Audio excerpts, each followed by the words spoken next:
My name is Samuel Sane. How are you?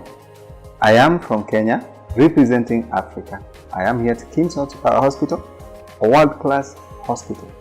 A hospital that I really like. I love this hospital for their good services. They have multiple specialty. And today, I have a special doctor. I don't know whether you have heard of pain medicine. She is pain physician consultant, Dr. Anusha. Hi everyone, thanks for the brief introduction, and to my knowledge this is a very new branch and not many doctors also are aware about this. So I'm very happy to share my experiences in pain medicine as a doctor and very passionate to give a best pain relief to all my patients. So this is a specialty where it is done after the MBBS as an MD and a super specialty. We have a master's in this, and to be very honest, KIMS has given a very beautiful opportunity for me to grow in my experiences, and as a professional wise I could finish master's in University of South Wales, specifically dealing with the pain.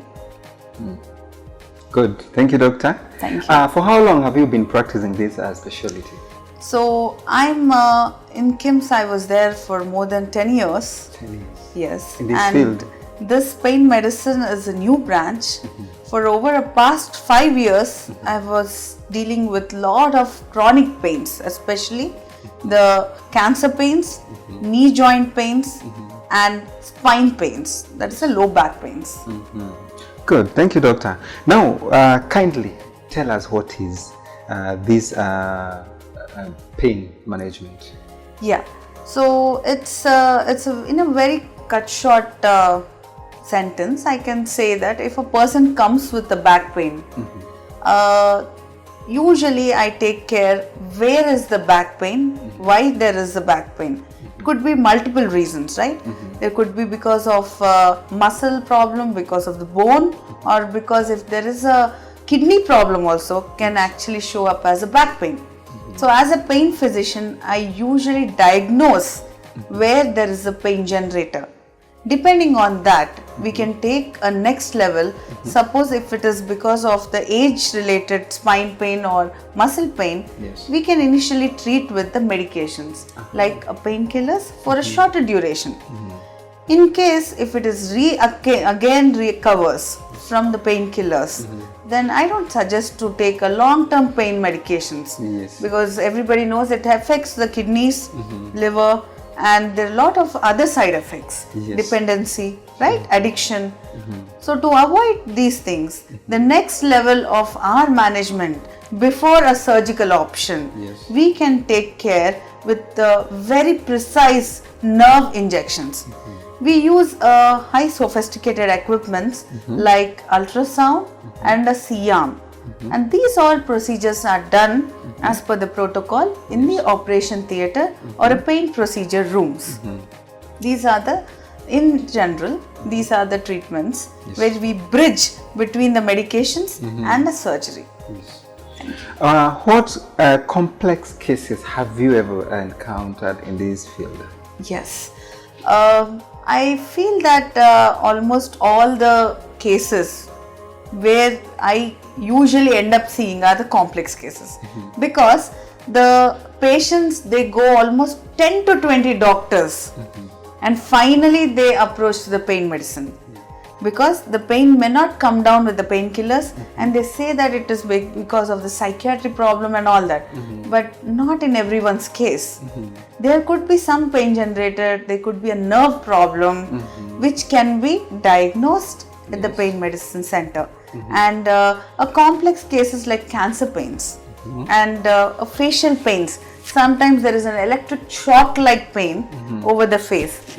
This sometimes it can come down with the medication, but we as a pain medicine doctor, we go through and reach the brain and give something called a radio frequency ablation to the nerve inside.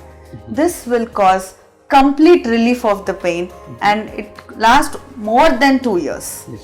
So this is where a complicated cases can be simplified, and they can eat or sleep peacefully as before. Yes. Thank you. Wow, that's great. What are the common kind of pains, Yes. as a doctor, that you can help relieve them? Yes. Yes. So I get a lot of software employees nowadays who are, system workers. Their postures may not be problem, and they have a back pain, knee pains, and sometimes I get even athletes. Yes. So they have little partial tears on the shoulders or the elbow. It's called tennis elbow. And they can have little bit on the knee areas also. Yes. These all small pain generators, but it becomes very, very difficult in day-to-day activities. It may not come down with the painkillers or pain medications. Yes. So for them, we have a beautiful options using a growth factor concentrate. We try to inject at the precise location Yes. where there is a muscle tear or a tendon tear, and post that we have a good follow-up, give a ergonomic posture correction, and also physiotherapy to maintain a long-term pain relief. Wow, that's good. I remember sometimes there was a problem with my sister. She had a lot of headache now and then. She could go for treatment, but no disease, no problem, no diagnosed condition was found. Yes. But she was injected painkillers. Later I asked, why the injection? They said she has migraine. What is migraine? And how do you treat it? Yes, migraine is a combination of various trigger factors, and it's a multifactorial in fact. So migraine is where there is lot of physiological hormonal changes in the brain which can cause a one side throbbing kind of headache, and there could be sometimes watering in the eyes. Yes. And some vision problems can be there. So all these things are nowadays is very difficult to say whether it's a simple headache or whether it's a cluster headache or a tension headache or a migraine. Yes. So first thing is the diagnosis.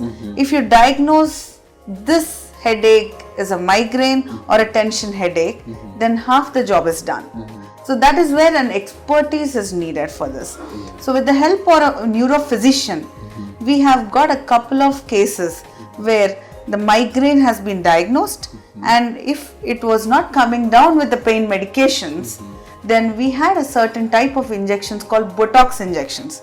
And these are the trigger point where we see and inject in a particular trigger areas. And there was quite a good result with that. Does Botox injection act immediately? It acts within 1 or 2 days, and this has to be done in approximately 3 or 4 times. And parallelly, believe me, the stress factors has to be addressed, and a counseling sessions, which I personally try to balance both the things, is important. Good. There is this condition known as plantar fasciitis. Yes. How do you treat it? Yes. Plantar fasciitis is, I can say that it's a nuisance of orthopedician, they say that. Because the pain doesn't generally go away.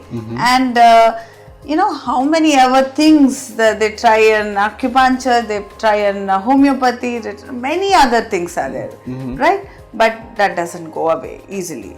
And in my experiences, lot of especially those who are standing for long hours, like traffic police, teachers, these people have a severe pain at the heel. Especially this aggravates when you wake up in the morning and put down your feet from the bed and walk for a couple of steps. It's excruciating pain. So in those cases, we have an excellent way to treat with this. I give a tibial nerve lock and followed by wherever there is this fascia which has been disturbed, we inject something called a PRP, and this will regenerate the fascia. Fascia is something like a covering. So if that breaks, this plantar fasciitis will cause lot of fluid edema will be there. So all these things can come down, and we can regenerate and repair the area where there is a damage, and that will decrease the pain. So no need of surgery. Yes, we can avoid surgery if it is a partial tear, means a small tear. So sometimes even a higher grade also we can try this and avoid the major surgeries. Yes, that's good. Thank you. Another question. Do you have special equipments that can help you to diagnose what kind of pain? Yes. For diagnosis of the pain, it's our brain game. To diagnose pain is very difficult. Okay, we have to put a clinical knowledge and parallelly see an MRI scan or an ultrasound report or a blood test. In combination of all these things, we can pinpoint this as a pain generator is so and so because of so and so. And not only that, we can even give a diagnostic block. The cost of this diagnostic block is lesser than some of the major scans. We can give this and tell that whether this nerve is causing the pain. Good. Now I have another question, a very serious one. Yes, please. You said about some painkillers can damage kidneys. Correct. What do you do to discourage, or what can be done to discourage use of or excessive use of painkillers? Yes. And which ones are these that can damage? Should people avoid them? Yes. Kindly advise. Sure, that's a very important question, and lot of people are unaware about this, right? So in a routine basis, whenever a patient comes with certain pains, they say there are painkiller injections or a medications like a tablets or a patches. Lot of things are there. Among that, there is a group called NSAIDs, which includes diclofenac, ibuprofen. All these have definitely need to watch over. Initially, maybe a week or 2 weeks or 15 days, I suppose, you can give a try. But again, there is a caution for diabetic and hypertensive patients. And if there is a creatinine levels are high, these are usually not prescribed. In general, if all the reports are normal also, our avoidance should be there, not more than a week or 2 weeks maximum, because it causes gastritis, it causes kidney damage, and other liver function tests also can be deranged. So I suppose to avoid all these things, better to consult a pain physician. What about paracetamol? We have these other aspirin. Yes. Which is the best that is safe for our people? I can say that paracetamol is, even though the pain relieving factor is little lesser than the diclofenac, but on a longer run, it has definitely a better indicators and also lesser side effects compared to NSAIDs. Yes. Yeah. Wow. Now we go to arthritis pain. How do you deal with arthritis pain? Yes. So arthritis can be anywhere in the body. For example, maximum arthritis will be in the knee joints. Okay. Yes. Nowadays, even at the age of 35 also, they are able to have this arthritis and coming with the knee pain. Very sad to know that, but because of our lifestyle and because of lot other of stress factors are causing little more aging us faster than previous generations. So for example, if a knee joint pain because of arthritis comes, and if they are too young to go for the surgery, or if sometimes they are too old, maybe 70 plus or 80 plus, having multiple issues, BP, sugar, heart problems, other problems can be there. So in these things, painkillers usage definitely we need to avoid, because I told you in a previous question, it causes long-term kidney problems. So to avoid these things, we have certain bridging therapy between the painkillers and the surgery. This is called radiofrequency genicular knee ablation, where we block the nerves, and this lasts for approximately more than 2 years. 2 years. Yeah. That one, you call it radiofrequency? Radiofrequency ablation. Ablation. How do you do it? So this is a very good equipment we have. It costs almost more than 50 lakhs, the equipment. We have needles, we have a certain pipes attached to it, and with the help of a scan, wherever the pain nerves which are there to the knee. We go there and modulate the nerves, which will stop the signals to the brain. Wow, that's good. Yeah. So this will have a good result. Followed by that, the patient, if the pain comes down, they can walk better, they can maintain their weight, they can do their regular activities. With no pain? Yes. For 2 good years? For 2 good years. Does it have side effects? Side effects, when you talk to the painkillers, taking a side effects for that is definitely higher. That is why we are avoiding the painkillers. Yeah. And always it's a risk-benefit ratio. The benefit is obviously more than the risk.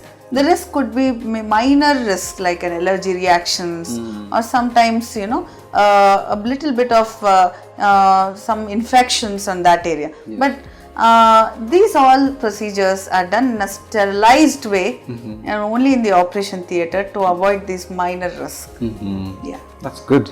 Now, doctor, I really appreciate your efforts. Thank you. Even going to the university, doing masters. Thank you. I feel it's good for you to encourage young girls who are coming up, who would wish to do medicine. How do you tell them?